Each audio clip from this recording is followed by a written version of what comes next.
لیکن وہ لوگ ہوں گے کہ جب تنہائی میں ہوتے ہوں گے تو اللہ کی حرام کردہ امور کا ارتکاب کرتے ہوں گے، تنہائیوں میں چھپ چھپ کر کے گناہ کے کام کرتے ہوں گے، اور ایسا اس لیے ہوگا کہ ان کی اللہ سے خشیت اور خوف اس میں اخلاص نہ ہوگا۔ لوگوں کے سامنے تو نیک بنے ہوئے پھرتے ہوں گے، لوگوں کے سامنے دکھاوے کے لیے نیک اعمال تو کرتے ہوں گے، لیکن تنہائی میں گناہ کے کام کرتے ہوں گے۔ یعنی خشیت الہی میں اخلاص کے نہ ہونے کی وجہ سے ان کا معاملہ خلوت میں کچھ اور ہوگا اور جلوت میں کچھ اور ہوگا۔ لوگوں کے سامنے دکھانے کے لیے بہت ساری نیکیاں کریں گے، لیکن جب انہیں تنہائی میں گناہ کا موقع ہاتھ آئے گا تو وہ گناہ کے کاموں کا ارتکاب کریں گے۔ نبی اکرم صلی اللہ علیہ وسلم کی ایک حدیث جسے شفیع الاصبحی بیان کرتے ہیں، آپ ذرا اس حدیث پر غور کریں اور اخلاص کا فقدان کس قدر سنگین اور خطرناک ہے اس کا اندازہ لگائیں۔ شفیع الاصبحی بیان کرتے ہیں کہ میں مدینہ منورہ آیا، میں نے دیکھا کہ ایک شخص بیٹھے ہوئے ہیں اور لوگ ان کے گرد اکٹھا ہیں۔ میں نے پوچھا کہ یہ کون شخص ہیں؟ تو لوگوں نے بتایا کہ یہ ابو ہریرہ رضی اللہ عنہ، ایک جلیل القدر صحابی، وہ ہیں جو لوگوں سے نبی اکرم صلی اللہ علیہ وسلم کی حدیث بیان کر رہے ہیں۔ شفیع الاصبحی کہتے ہیں کہ میں بھی جا کر کے اس مجلس میں بیٹھ گیا۔ جب ابو ہریرہ رضی اللہ عنہ خاموش ہوئے اور تنہائی میں ہوئے تو میں نے ان سے کہا کہ آپ مجھ سے نبی اکرم صلی اللہ علیہ وسلم کی وہ حدیث بیان کیجئے جسے آپ نے نبی اکرم صلی اللہ علیہ وسلم کی زبان مبارک سے ڈائریکٹ سنا ہو۔ ابو ہریرہ رضی اللہ عنہ کہنے لگے کہ میں تم سے ضرور نبی اکرم صلی اللہ علیہ وسلم کی اس حدیث کو بیان کروں گا جسے میں نے نبی اکرم صلی اللہ علیہ وسلم سے ڈائریکٹ سنا ہے، میرے کانوں نے اسے سنا ہے، میری عقل نے اسے سمجھا ہے۔ لیکن اس حدیث کے بیان کرنے سے پہلے ابو ہریرہ رضی اللہ عنہ پر بے ہوشی طاری ہو جاتی ہے۔ اس حدیث کی ہیبت کی وجہ سے، اس حدیث کی سنگینی اور اس میں جو بات بیان کی گئی اس کی ہولناکی کی وجہ سے ابو ہریرہ رضی اللہ عنہ پر بے ہوشی طاری ہو جاتی ہے۔ جب انہیں ہوش آتا ہے تو اپنے چہرے پہ اپنے ہاتھ کو پھیرتے ہیں اور کہتے ہیں کہ میں تم سے نبی اکرم صلی اللہ علیہ وسلم کی حدیث بیان کرتا ہوں، لیکن پھر دوبارہ بے ہوشی طاری ہو جاتی ہے۔ پھر جب دوسری بار ہوش آتا ہے پھر ارادہ کرتے ہیں، لیکن پھر بے ہوشی طاری ہو جاتی ہے۔ پھر جب بے ہوشی ختم ہوتی ہے تو وہ کہتے ہیں کہ مجھ سے نبی اکرم صلی اللہ علیہ وسلم نے بیان فرمایا کہ قیامت کے دن سب سے پہلے اللہ تبارک و تعالیٰ کی بارگاہ میں جن کو حاضر کیا جائے گا وہ 3 قسم کے لوگ ہوں گے۔ ایک وہ شخص ہوگا جو قرآن کریم کا قاری اور حافظ ہوگا۔ اللہ تبارک و تعالیٰ اس سے پوچھے گا کہ تم نے اس نعمت کو پا کر کے کیا کیا؟ وہ کہے گا کہ اے اللہ تبارک و تعالیٰ، میں نے قرآن کریم کو سیکھا، لوگوں کو سکھلایا۔ چونکہ اللہ تبارک و تعالیٰ دلوں کے احوال سے واقف ہے، یہاں تک کہ انسان اپنے دل میں کیا سوچتا ہے اس کو بھی وہ اللہ جانتا ہے۔ وہ علیم و خبیر اگر اندھیری رات میں ایک کالی سی چیونٹی کالے سے پتھر پہ حرکت کرتی ہے اس کو بھی وہ اللہ جانتا ہے۔ وہ اللہ تبارک و تعالیٰ فرمائے گا کہ تم نے ایسا اس لیے کیا تھا کہ تمہیں دنیا میں قاری اور حافظ کہا جائے، دنیا میں تمہیں اونچے اونچے القاب ملیں، جاؤ تمہیں دنیا میں کہا جا چکا، یہاں پر تمہارے لیے کوئی بدلہ نہیں ہے۔ دوسرے شخص کو لایا جائے گا جس نے اللہ تبارک و تعالیٰ کی راہ میں جہاد کیا ہوگا اور شہید کر دیا ہوگا، شہید کر دیا گیا ہوگا۔ اللہ تبارک و تعالیٰ اس سے پوچھے گا کہ میں نے تمہیں جوانی دیا، قوت دیا، تم نے اس کو پا کر کے کیا کیا؟ وہ شخص کہے گا کہ اے اللہ تبارک و تعالیٰ، میں لڑتا رہا یہاں تک کہ شہید کر دیا گیا۔ وہ علیم و خبیر ذات اللہ تبارک و تعالیٰ فرمائے گا کہ تم نے ایسا اس لیے کیا تھا تاکہ تمہیں دنیا میں بہادر کہا جائے، تمہیں شجاع اور بہادر کا لقب ملے۔ فقد قیل، جاؤ تمہیں دنیا میں کہا جا چکا، تمہاری جو نیت تھی اس کے مطابق دنیا میں تمہاری شہرت ہو گئی، یہاں پر تمہارے لیے کوئی اجر و ثواب نہیں ہے۔ پھر اللہ تبارک و تعالیٰ کے سامنے اس شخص کو لایا جائے گا جس کو اللہ تبارک و تعالیٰ نے مال و دولت سے نوازا ہوگا۔ اللہ تبارک و تعالیٰ پوچھے گا کہ میں نے تمہیں مال دیا تھا، اس مال کو پا کر کے تم نے کیا کیا؟ وہ شخص کہے گا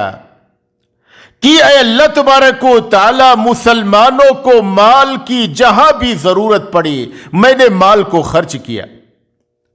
جہاں بھی غریب اور مسکین کو پایا میں نے اس کی مدد کیا، تیری راہ میں نے خوب مال کو خرچ کیا۔ لیکن چونکہ اللہ تبارک و تعالیٰ دلوں کی نیتوں سے واقف ہے، وہ اللہ تبارک و تعالیٰ فرمائے گا کہ تم نے یہ سب کچھ اس لیے کیا تھا تاکہ تمہیں دنیا میں سخی اور فیاض کہا جائے،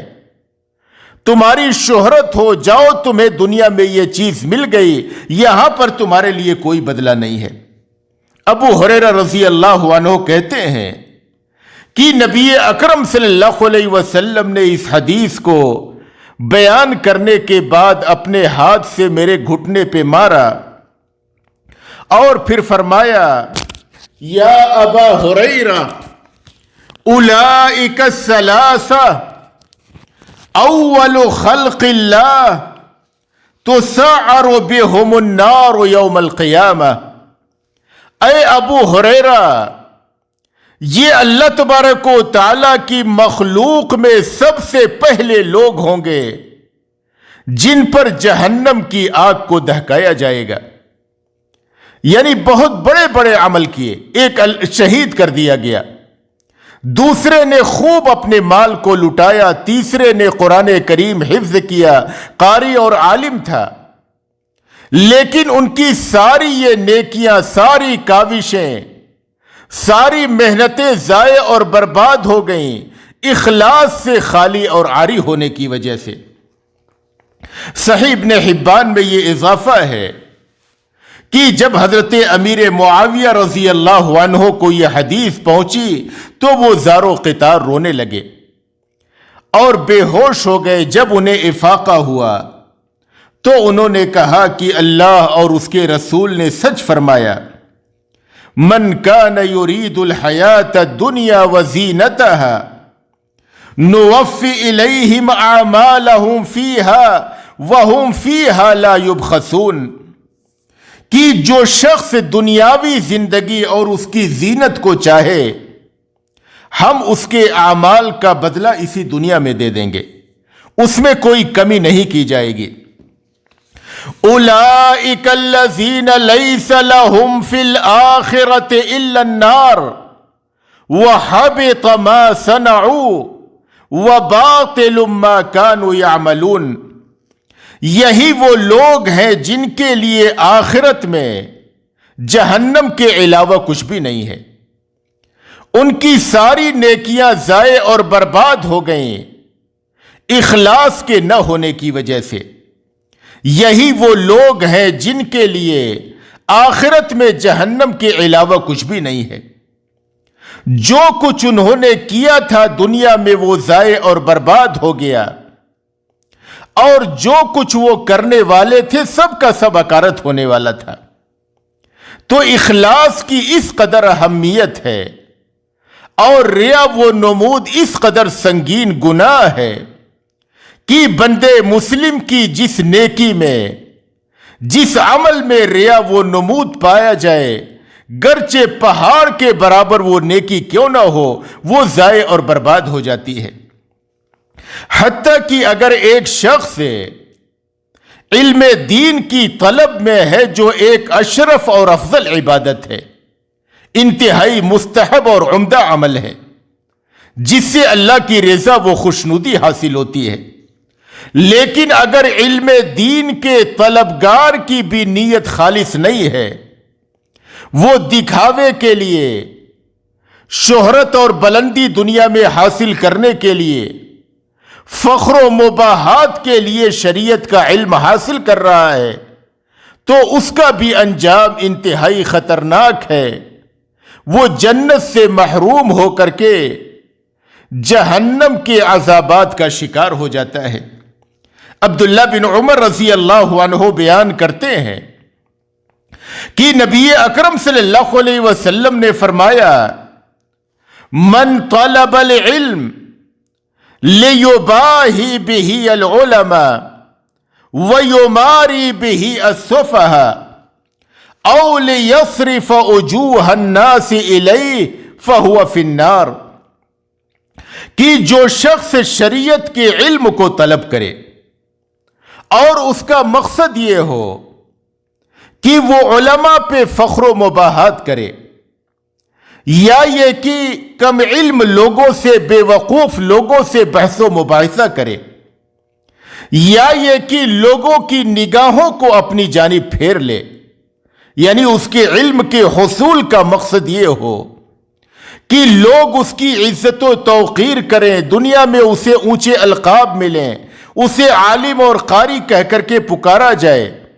اس کا دنیا میں ایک نام ہو، ایک چرچا ہو۔ اگر اس طریقے کے اغراض و مقاصد کے لیے شریعت کے علم کو حاصل کرتا ہے، نبی اکرم صلی اللہ علیہ وسلم فرماتے ہیں، فَهُوَ فِي النَّارِ، وہ شخص جہنم میں ہے۔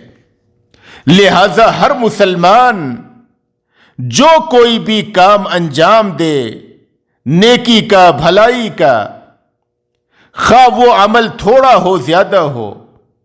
کوئی عمل معمولی ہو بڑا ہو، اپنی نیت کو خالص کرے، خالص اللہ کی رضا و خوشنودی کے حصول کے لیے انجام دے۔